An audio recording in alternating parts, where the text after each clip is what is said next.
Hoy nos adentramos en un capítulo que es, sin duda, de los más oscuros, de los más decisivos de El Conde de Montecristo. Vamos a presentar la caída de la Casa Morrel. Es una historia sobre el honor, un honor llevado al límite, sobre la desesperación más absoluta y, sobre todo, sobre un misterio que apenas empieza a mostrar su verdadera cara. Ese es el ambiente, ¿verdad? Es lo que se respira ahora en la casa del armador Morrel. Imagínenlo, donde antes todo era vida, todo era prosperidad, ahora solo queda el silencio, un silencio pesado, el silencio de la ruina. Es sin duda el presagio de la tragedia que se viene encima. No hay escapatoria. Y este es el camino que vamos a recorrer. Primero veremos cómo la casa se desmorona, ladrillo a ladrillo. Luego la llegada de ese agente, ese hombre de Roma que viene a sellar su destino. Veremos cómo la deuda se acumula, haciéndose insalvable. Y justo cuando todo parece perdido, seremos testigos de cómo se ahoga la última esperanza. Pero ojo, al final hay un giro, algo inesperado que nos dejará con una pregunta en la cabeza. Fíjense en la escena. El patio, que antes estaba a reventar de fardos, de gente trabajando, de risas, ahora está vacío, un vacío desolador. Y las oficinas, que eran un hervidero, pura actividad, pues ahora desiertas. La fortuna de Morrel sencillamente se ha esfumado. Y con ella casi todos, como suele pasar, ¿no? Las ratas son las primeras en abandonar el barco que se hunde. Pero bueno, no todos se han marchado, hay que decirlo. Quedan dos almas leales hasta el final. Por un lado, Emmanuel Remón, un joven enamorado de Julie, la hija de Morrel, que se queda pues por amor y por lealtad. Y por otro, Coclés, el viejo cajero, un hombre cuya fe en la casa Morrel es tan sólida como sus cuentas. Un hombre que es simplemente incapaz de imaginar que el desastre ya está aquí. Y justo ahí, en medio de esa desolación, de ese silencio, aparece alguien. Un extranjero, un agente inglés que dice representar a la casa Thomson y French de Roma.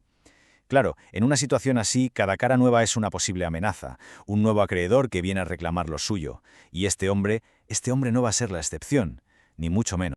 Y así se presenta, a las bravas, el comisionista principal de la casa Thomson y French de Roma. Sin más, sin un buenos días, sin cortesía alguna. Su nombre, su cargo, es todo lo que necesita decir para que Julie Morrel se quede blanca. Y para que Manuel, que intenta proteger a su jefe, se dé cuenta de que no hay nada que hacer. El destino no solo ha llamado a la puerta, es que ya ha entrado y se ha sentado en el salón. Vamos a ser claros. Este inglés no ha venido de visita social, ni mucho menos a dar el pésame. Ha venido a una cosa, a poner sobre la mesa la suma de todos los fracasos de Morrel. Es la ruina hecha papel, porque ha comprado cada pagaré, cada letra de cambio que Morrel tenía por ahí. Y ahora ha venido a cobrar. Todo, de una sola vez. Y empieza el desfile. Primer golpe, 200.000 francos, nada menos. Es el pagaré del señor de Bouville, el inspector de prisiones. Un dinero que le confió hace 5 años. La cosa es que 100.000 de esos francos vencen en 10 días. Segundo golpe, otros 32.500 francos. Poca cosa, ¿no? Son valores de otros acreedores que ahora, claro, están todos en manos de Thomson y French.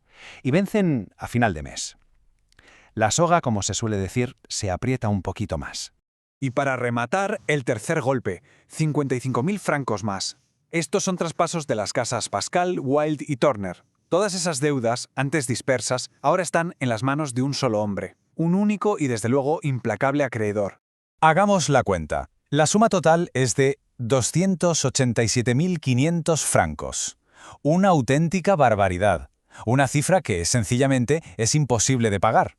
El rostro de Morrel lo dice todo. Es la vergüenza, la humillación de saber que por primera vez en toda su vida, su firma, su palabra, no va a valer absolutamente nada. Y ya, sin nada que perder, Morrel se rompe. Lo confiesa todo. Toda su esperanza, lo único que le queda, depende de un barco, el Pharaon. Solo si ese barco llega con su carga, podrá salvar su crédito, podrá salvar su honor. Si el Pharaon falla, está perdido. Pero no perdido en el sentido de arruinado, no. Perdido en el sentido más absoluto de la palabra. Y justo en ese momento, cuando la tensión en el despacho es tal que se podría cortar con un cuchillo, el destino, que es muy cruel a veces, se prepara para dar el golpe final. Esa pequeña, esa última esperanza a la que Morrel se aferra con uñas y dientes, está a punto de ser destruida. Y de la peor manera posible. ¿Qué es ese ruido? De repente, en la escalera, se oye un barullo tremendo. Gritos, llantos, el sonido inconfundible de la desgracia. Morrel, pálido como la cera, no tiene ni fuerzas para levantarse.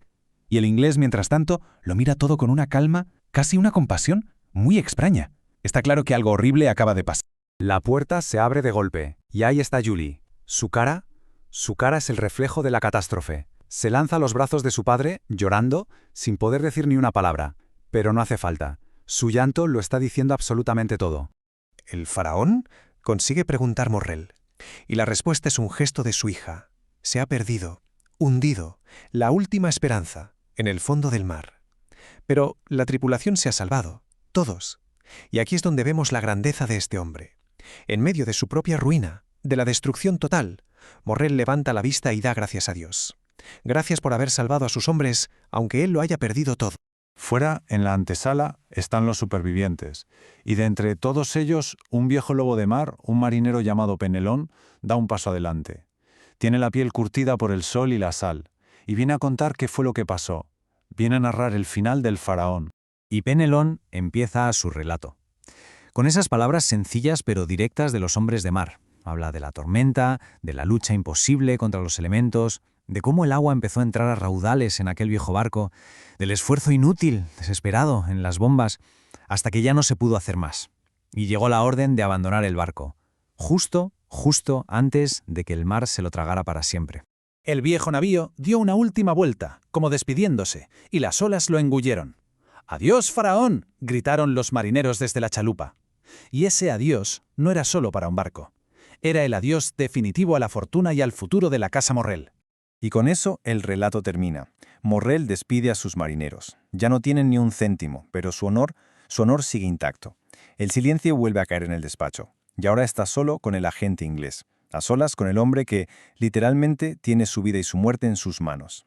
Y entonces, cuando ya todo parece sentenciado, ocurre algo que nadie se esperaba. El agente, en lugar de reclamar la deuda, le ofrece una prórroga. Morrel tímidamente pide 2 meses, y el inglés le dice no. Le doy 3. 3 meses, un último plazo para intentar salvar el honor. La nueva fecha es el 5 de septiembre. Ese día, a esa misma hora, Morrel deberá pagar o su vida se acabará. Pero la cosa no acaba ahí. Antes de irse, el agente para a Julie en la escalera y le dice algo muy extraño, casi una profecía. Le hace prometer, le hace jurar que si algún día recibe una carta firmada por un tal Simba del Marino, tiene que hacer exactamente lo que pida esa carta, sin dudar, por muy raro o imposible que le parezca. Y con esa misteriosa advertencia, el agente se va. Y nos deja con un acto que parece de misericordia, pero también con un misterio enorme. A ver, ¿por qué ayudar a un hombre que ya lo ha perdido todo? ¿Qué sentido tiene esa condición tan rara que le pone a Julie? Y la pregunta del millón, ¿quién diablos es Simba del Marino? Porque ahora está claro, la caída de la casa Morrel no es el final de nada. Es, en realidad, solo el principio de un plan mucho más grande y retorcido de lo que nadie podía imaginar.